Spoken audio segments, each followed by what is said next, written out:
Era a noite de 9 de junho de 2015 e o cheiro nauseante se espalhava pela rua. Os vizinhos cobriram o nariz e a boca enquanto tentavam identificar de onde vinha o mau cheiro, mas parecia não haver dúvida. Vinha da casa de Yulia, uma mulher de 47 anos que morava com as duas filhas, Valéria, de 12 anos, e Anastácia, de 19. Pouco tempo depois, a Polícia Estadual recebeu uma ligação informando as autoridades sobre o cheiro. Em seguida, os policiais deslocaram-se para o local.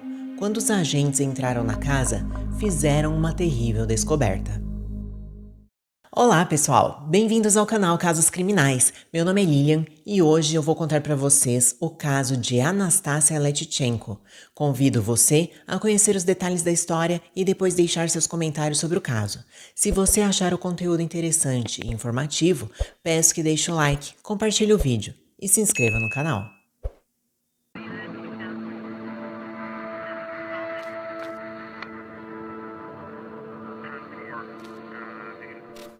Yulia Masney nasceu na Sibéria e Igor Letchenko na Ucrânia. Ambos se conheceram muito jovens na Rússia, enquanto trabalhavam como ginastas e acrobatas em um famoso circo russo. Os jovens logo se apaixonaram, começaram um relacionamento e decidiram se aventurar. Em 1995, eles atravessaram o mundo e se estabeleceram no México. No início, moraram em San Luis Potosí e foi lá que, em 1996, nasceu a primeira filha do casal, Anastácia Letchenko Masney.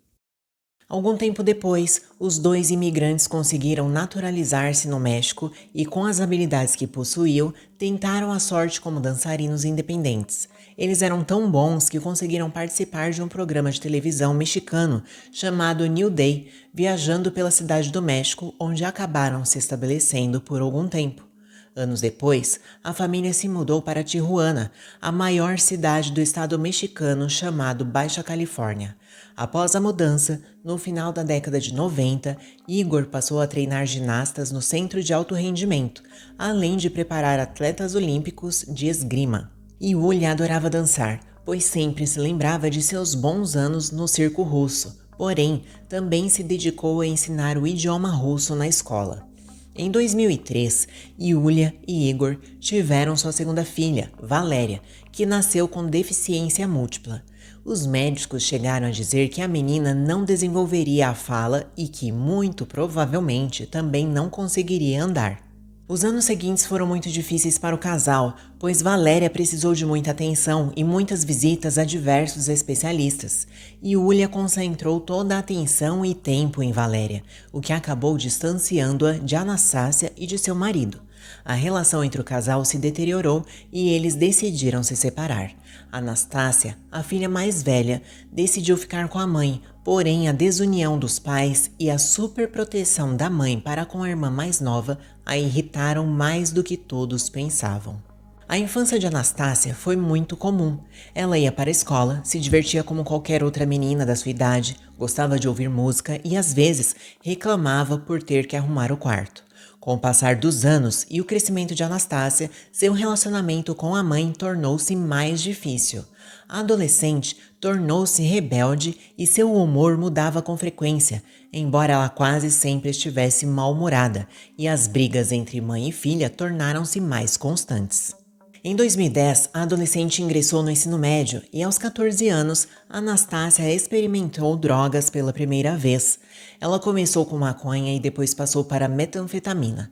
A garota sentia-se sozinha, excluída pelos pais e encontrava refúgio no uso de tais substâncias, na companhia de alguns colegas de escola. Por isso, ela começou a procurar trabalho através do Facebook, mencionando que sabia falar inglês, espanhol e russo, mas quando não conseguiu encontrar nada, sentiu-se frustrada. Porém, o vício logo a atraiu e seus pais perceberam que ela estava consumindo entorpecentes, então tentaram afastá-la daquele ambiente obscuro e a internaram em um centro de reabilitação.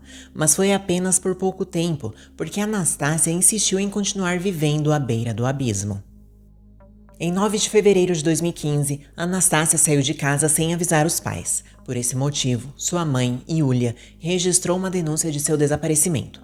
O Centro de Apoio a Pessoas Desaparecidas e Ausentes emitiu um alerta nacional para encontrar Anastácia e as autoridades judiciais criaram cartazes com suas informações. Porém, só no dia 27 do mesmo mês, Anastácia contatou sua mãe por telefone para avisar que estava em Culiacán, Sinaloa, com alguns amigos. Ela também mencionou que havia conseguido um emprego e não tinha nada com que se preocupar.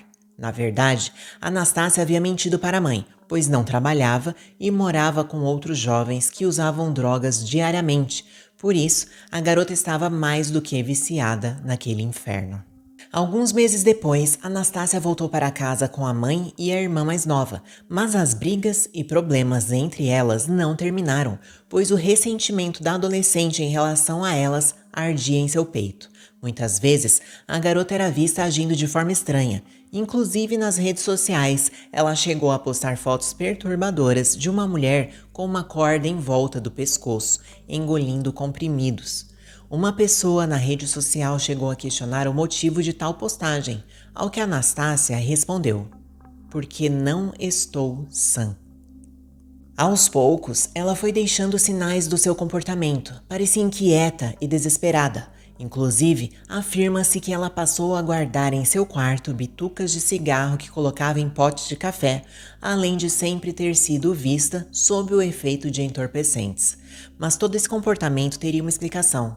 Um caso aterrorizante, algo que ninguém jamais imaginou, estava para acontecer. Dias antes da descoberta, um vizinho mencionou que ouviu Anastácia discutindo com a mãe, dizendo: "Você já está farta de mim.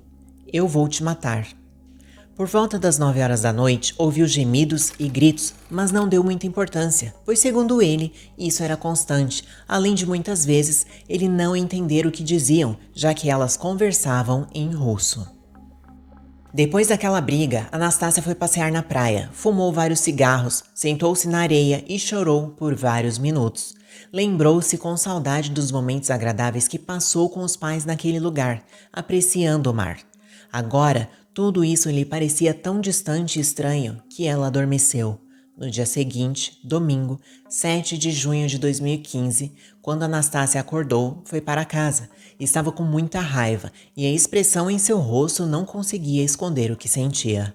A jovem entrou em sua casa e no quintal pegou uma corda que encontrou. Numa poltrona estava sua mãe, Yulia, de 47 anos, que assistia à televisão. Anastácia, de 19 anos, ficou atrás dela e enrolou a corda no pescoço da mãe, apoiou o joelho no encosto da poltrona e começou a estrangulá-la com todas as forças. Yulia se contorceu e tentou revidar, mas estava em desvantagem. Gradativamente, Anastácia foi diminuindo suas forças e afrouxando a corda. Ela viu o rosto de sua mãe, que refletia terror e sofrimento. Esse ataque insano durou mais de 25 minutos, até que Yulia parou de se mover e respirar. Então, Anastácia foi até o quarto de sua irmã mais nova, Valéria, de 12 anos, que estava deitada em sua cama, indefesa. Mas a jovem não se importou e, com a mesma corda, começou a estrangular sua irmã. Ela era mais vulnerável não só porque era pequena, mas também porque não conseguia falar ou gritar devido à sua deficiência múltipla. Por isso, não podia pedir ajuda. Quando ela parou de tremer, a jovem agressora encostou o ouvido no peito da menina e certificou-se de que seu coração não batia mais. Em seguida, pegou seu maço de cigarros, saiu de casa e voltou para a praia. Era por volta das 21h20 de domingo.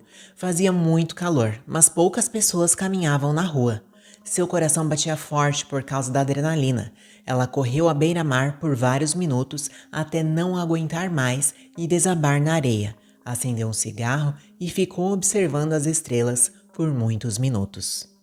Depois de aproximadamente 2 horas, Anastácia voltou para casa, mas no caminho parou em uma farmácia e comprou uma caixa com 10 sacos plásticos pretos, medindo 70 por 90 centímetros. Ao chegar em casa, foi direto para a cozinha, onde selecionou 3 facas de diferentes tamanhos e gumes. Ela então arrastou os corpos das 2 vítimas para o mesmo local. A jovem começou a remover seus corações, depois as cabeças e os olhos de Valéria, que jogou no vaso sanitário. Anastácia vinha sentindo dores por todo o corpo à noite e dores de cabeça que a impediam de dormir. Então, ela estava convencida de que esses sintomas eram porque sua mãe e sua irmã estavam fazendo feitiçaria contra ela, porque queriam acabar com sua vida aos poucos. Ela pegou as facas e começou a desmembrar pacientemente o corpo da mãe. Em seguida, fez o mesmo com o corpo da irmã e colocou os membros nos sacos plásticos recém-comprados. Ela fez questão de limpar as manchas de sangue no chão, nas paredes, na pia e nas facas. Esse trabalho durou a noite toda. Quando terminou, já passava das 7 horas da manhã do dia seguinte. Porém, havia um detalhe que Anastácia não havia resolvido: como se desfazer dos corpos. Ela passou horas e horas pensando no que faria com eles, mas não conseguia decidir. Ela usou entorpecentes para tentar escapar disso, mas quando a droga acabou, a situação tornou-se um tormento para ela, até que não aguentou mais e saiu de casa sem resolver o assunto. A essa altura, 2 dias se passaram e os corpos entraram em estado de decomposição, e foi o cheiro que alertou os vizinhos mais próximos, que notificaram a polícia. Ao chegar no local, os policiais fizeram uma terrível descoberta. Os corpos de 2 pessoas estavam fracionados dentro de 3 sacos plásticos pretos. Moscas e vermes proliferavam e o cheiro pútrido era insuportável. Os peritos recolheram evidências para iniciar as investigações e começaram as buscas por Anastácia, a filha mais velha, e Igor Letchenko, o marido e pai das vítimas. Os vizinhos ficaram surpresos ao ver como retiraram os corpos das vizinhas. A polícia disse-lhes que era um adulto e uma menina. Assim, não houve a menor dúvida. Eles souberam imediatamente quem eram: Yulia e Valéria.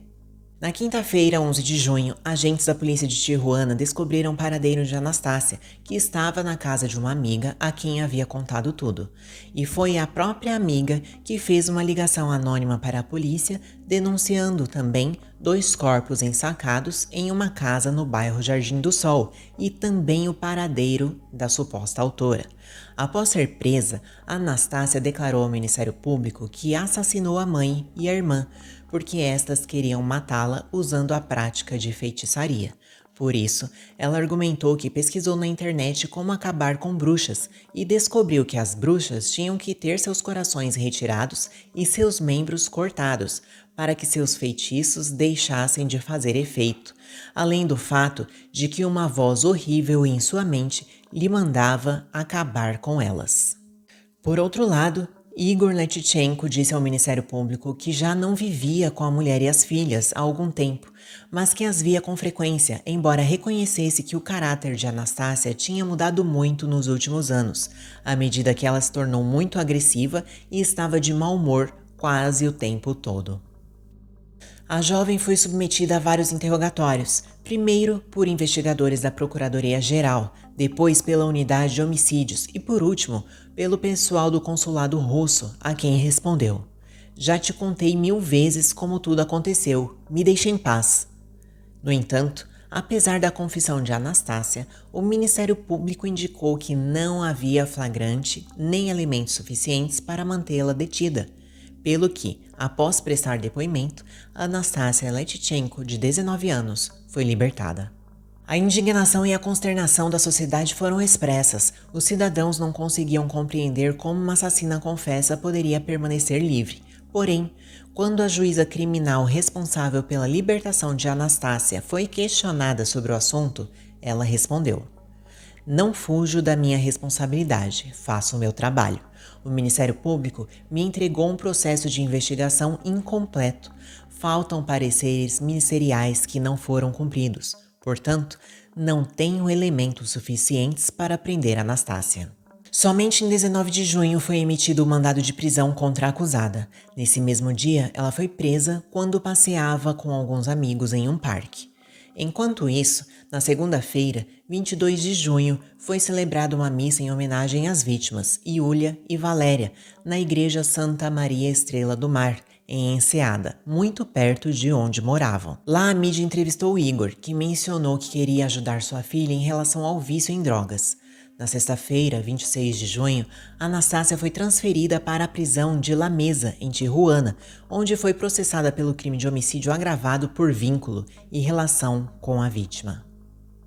3 dias depois, Anastácia foi entrevistada na prisão por um jornalista. Lá, ela mencionou detalhes e dados que não havia dito antes e que deixaram a polícia ainda mais desconcertada, não só perante a sociedade mexicana, mas de todo o mundo, já que o seu caso se espalhou pelo mundo todo. A jovem foi direto ao assunto. Anastácia disse: "O problema é que eu me declarei culpada. A verdade é que já fazia vários dias que usava drogas. Por isso, quando me prenderam, a polícia disse-me que, se eu me declarasse culpada, iriam libertar-me. Naquele dia, alguns encapuzados me deram vários tapas. Eu me assustei e depois falei que tinha assassinado minha mãe e minha irmã enquanto eles me filmavam com uma câmera e seus celulares." Em seguida, Anastácia narrou o que aconteceu naquele dia. "No fatídico dia, cheguei em casa, mas estava trancada. Aí lembrei que tínhamos chaves escondidas na máquina de lavar e fui buscá-las. Quando entrei, a casa estava de cabeça para baixo, tinha muita roupa empilhada no sofá e meu quarto estava um desastre. Resolvi então arrumar a casa e comecei varrendo o pátio. De repente, percebi que um cheiro estranho e desagradável vinha do corredor dos fundos. Quando me aproximei, havia uma bolsa preta. Abri e lá estavam os restos mortais da minha mãe. Não sei como dizer isso, mas foi horrível. A cabeça da minha mãe estava ali. Liguei para uma amiga e levei-a até a casa para lhe mostrar os sacos, mas ela não quis olhar. Eu disse-lhe que não tinha feito aquilo. Perguntei-lhe o que deveríamos fazer e ela me disse para avisar a polícia e depois fomos até a casa dela. Horas depois, os policiais chegaram até mim. Eles me colocaram em um carro. Lá me deram tapas e me disseram o tempo todo que seria melhor eu me declarar culpada, que só assim me libertariam. Demos uma volta e depois levaram-me para alguns escritórios ou algo semelhante, e lá mais de 4 funcionários abusaram de mim. Eu estava tão drogada que pensei que tinham me prendido por isso. Não lembrava o que tinha acontecido com minha mãe e minha irmã, e não me importava. O problema é que confessei algo que não fiz, e por isso estou nessa situação. Não pude me despedir delas nem abraçar meu pai. Só me lembro que me disseram: 'Diga que você as desmembrou.' E foi a primeira coisa que eu disse e eles inventaram o resto. Estou muito frustrada porque não me lembro de muitas coisas e tudo tem sido como um terrível pesadelo. Até recentemente comecei a desabafar, a chorar muito, mas me distraio assistindo televisão ou lendo." Anastácia pode ou não ser culpada dos crimes de que foi acusada. A verdade é que a prova pericial revelou vestígios de um perfil genético que pertence a um homem desconhecido, ou seja, vestígios de DNA de um homem não relacionado com a família Letchenko, nas facas e nos sacos plásticos usados pelo assassino. O advogado de Anastácia mencionou que a mãe dela, Yulia, tinha vários pretendentes e levantou a hipótese de que talvez um deles tenha desentendido com Yulia e a assassinado, porém, também acreditava que a Procuradoria-Geral não queria interrogá-lo, apesar de tê-lo identificado. Quanto aos abusos sexuais de que Anastácia foi vítima, supostamente por parte da polícia, também havia provas, uma vez que o médico do Ministério Público para onde ela foi levada na noite em que foi detida, registrou as referidas agressões por escrito. Além disso, o advogado de defesa mencionou que não era possível que Anastácia, que pesava apenas 53 quilos, tivesse forças para arrastar e desmembrar os corpos de sua mãe e irmã, muito menos que apenas facas de cozinha tivessem sido utilizadas para tal ação. Não há viabilidade. Cortes quase cirúrgicos com facas de cozinha? Eles não se preocuparam em procurar evidências reais. Muitas coisas ficaram inacabadas e no ar. O caso de Anastácia Letchenko Masney, a quem a mídia apelidou de a açougueira de Tijuana, continua a dar o que falar. Pela estranha natureza que o rodeia, apenas o assassino e as 2 vítimas sabem ao certo o que aconteceu. Mas uma coisa é certa: em 2015, a Anastácia foi considerada culpada das acusações e sentenciada a 80 anos de prisão. Mas e vocês? Já conheciam esse caso? Não se esqueçam de deixar suas opiniões nos comentários. É sempre bom ver o ponto de vista de cada um de vocês. Lembramos apenas de fazê-lo com o máximo respeito possível à vítima e aos demais espectadores. Obrigada por assistir até aqui. Nos vemos no próximo vídeo.